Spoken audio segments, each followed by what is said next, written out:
আলহামদুলিল্লাহ, আপনাদের ভালোবাসায় এবং দোয়ায় আমার পেজে পেয়ে গিয়েছি content monetization setup. Content monetization setup পেতে আমি কিভাবে কাজ করেছি আমার পেজে সবটা নিয়ে থাকছে পুরো ভিডিও জুড়ে। হ্যালো এভরিওয়ান, আসসালামু আলাইকুম। কাছে দূরে দেশ ও দেশের বাইরে যে যেখান থেকে আজকের ভিডিওটি দেখছেন, আশা করছি সবাই অনেক বেশি ভালো আছেন। আজকের দিনটির জন্য কিন্তু টানা 1 মাস আমি অপেক্ষা করেছি, আর 1 মাস পরেই কিন্তু আমি রেজাল্ট পেয়েছি। তো মাত্র 1 মাস কষ্ট করার পরে কিন্তু আমি খুব দ্রুত কন্টেন্ট মনিটাইজেশন সেটআপটা পেয়ে গিয়েছি। তো কি টিপস পালন করেছি বা কিভাবে কাজ করেছি সবটাই কিন্তু শেয়ার করবো আপনাদের কাছে। নতুন ইউজার আছেন বা যারা পুরনো ইউজার আছেন সবাই কিন্তু জানতে পারবেন যে কিভাবে কাজ করলে কিন্তু কন্টেন্ট মনিটাইজেশন সেটআপ দ্রুত চলে আসে। তো তার আগে বলতে চাই, আমি কিন্তু একটা ব্লগিং কোর্স করিয়ে থাকি। তো 7 দিনের মনিটাইজেশন ব্লগিং কোর্স আপনারা যদি করতে চান তাহলে কিন্তু করতে পারেন। আমার ব্লগিং কোর্সে কিন্তু এ বিষয়ে অনেক কিছু ধারণা দেওয়া হয়ে থাকে এবং শেখানো হয়ে থাকে। আর কোর্স করতে চাইলে কিন্তু অবশ্যই আপনার ফেসবুক আইডি দিয়ে আমার পেজের ইনবক্সে নক করতে হবে। পেজ থেকে পেজে কিন্তু ইনবক্সে নক করা যায় না, ঠিক আছে? তো খুব সীমিত পেমেন্ট নিয়ে কিন্তু আমি কোর্সটা করাই। আর কোর্সে কিন্তু ভিডিও এডিটিং থেকে শুরু করে ফেসবুকের সমস্ত কমিউনিটি গাইডলাইন এবং কিভাবে কন্টেন্ট মনিটাইজেশন সেটআপ খুব তাড়াতাড়ি পাবেন সব A to Z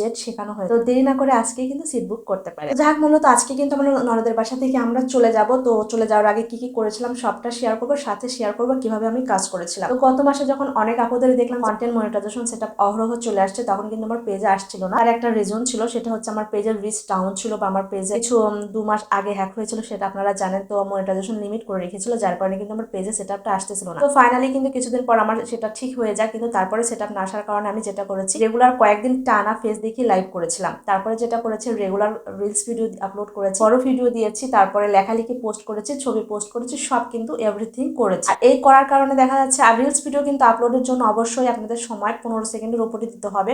ছোট ছোট রিলস দিতে যাবেন না, তাহলে কিন্তু ইনকাম যেমন কম হবে, তেমন কিন্তু কন্টেন্ট মনিটাইজেশন সেটআপটা পেতেও কিন্তু লেট হয়ে যাবে, ঠিক আছে? আপনারা চেষ্টা করবেন 15 সেকেন্ডের উপরে রিলস ভিডিও আপলোড করার জন্য। তো যাই হোক, আমি সেটা সবকিছু করার পরে আমার মোটামুটি আজকে সকালে যখন আমি ঘুম থেকে ওঠার পর 10টার পরে অ্যাকচুয়ালি আমার একটা নোটিফিকেশন চলে আসে, স্ক্রিনে দেখতেই পাচ্ছেন। তো এরকম একটা নোটিফিকেশন চলে আসার পরে আমি জাস্ট ক্লিক করে দেখলাম যে আমার কন্টেন্ট মনিটাইজেশন সেটআপটা চলে আসে। আমার আর কোনো কাজে নেই, আমি সাথে সাথে সেটআপটা কিন্তু করে দিয়েছি। আলহামদুলিল্লাহ, আমি কিন্তু করে দেওয়ার সাথে সাথে পেয়েও গিয়েছি। আমার কিন্তু এখন এই যে আমি ছবি আপলোড করব, লেখালেখি পোস্ট করব, বা রিলস ভিডিও দেবো, বা বড় ভিডিও যাই কিছু করি না, আমার পেজের সবকিছুর জন্য কিন্তু এখন ইনকাম আসবে। আর এই ইনকামটা কিন্তু সবই কন্টেন্ট মনিটাইজেশন সেটআপের মধ্যে এক জায়গায় থাকবে, ঠিক আছে? আগে কিন্তু সেটা থাকতো না। আগে কিন্তু রিল সেটআপের জন্য আলাদা ইনকাম থাকতো, ইনস্টাগ্রাম অ্যাডের জন্য আলাদা ইনকাম থাকতো, কিন্তু এখন থেকে কিন্তু কন্টেন্ট মনিটাইজেশন সেটআপের মধ্যে সব ইনকাম একসাথে থাকবে। তো যাক, এটা কিন্তু অনেক ভালো হলো। আপনারা যদি খুব দ্রুত এই সেটআপটা পেতে চান, তাহলে কিন্তু আমার কোর্সে অবশ্যই ভর্তি হয়ে যেতে পারেন। তাহলে কিন্তু আপনাদেরকে সমস্ত টিপস আমি সুন্দরভাবে শিখিয়ে দেবো, প্লাস কিভাবে কাজ করবেন, কখন ভিডিও আপলোড করবেন, কখন ভিডিও আপলোড করলে বেশি ভিউ হবে, বা কোথায় শেয়ার করলে আপনার ভিডিও ভিউ হতে পারে,